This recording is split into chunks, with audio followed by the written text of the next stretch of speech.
So if God is in control, why do we pray?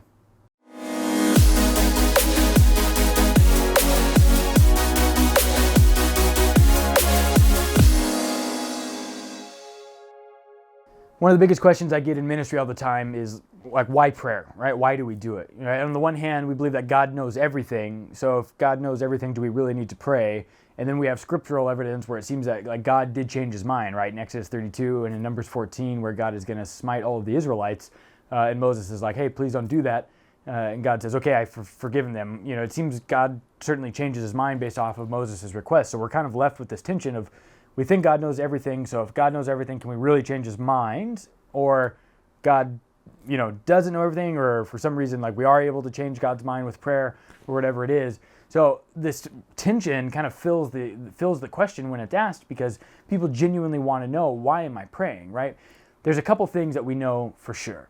Prayer is certainly an important part of both the Old and the New Testament. Jesus tells us to pray. In fact, he teaches us how to pray, right? That's what the Lord's Prayer is. Paul tells us to pray. Philippians 4:6, right, reminds us to not be anxious about anything, but in everything to cast our anxieties on God and to make our requests known to him. If it's important to you, it's going to be important to God the Father. And so we're kind of left to deal with this dynamic tension in our faith. Either prayer can change God's mind, or we just need to learn to align ourselves to the will of God. And one of the big things that needs clarifying is like, prayer is not just simply requesting stuff from God. God is not a vending machine that you walk up to and put your prayer bucks in and then just take your product and leave, right? Prayer, its main focus and purpose is about this dynamic relationship that ebbs and flows between you and God the Father.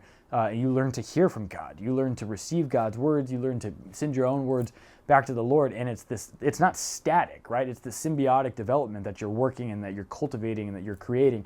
If my relationship with my wife was just one-sided, me talking to her, it wouldn't be much of a relationship, right? And it's the same thing in our communication with God. If we're just asking God for stuff all the time, then that's not a good relationship, right? That's just asking God to be our personal genie.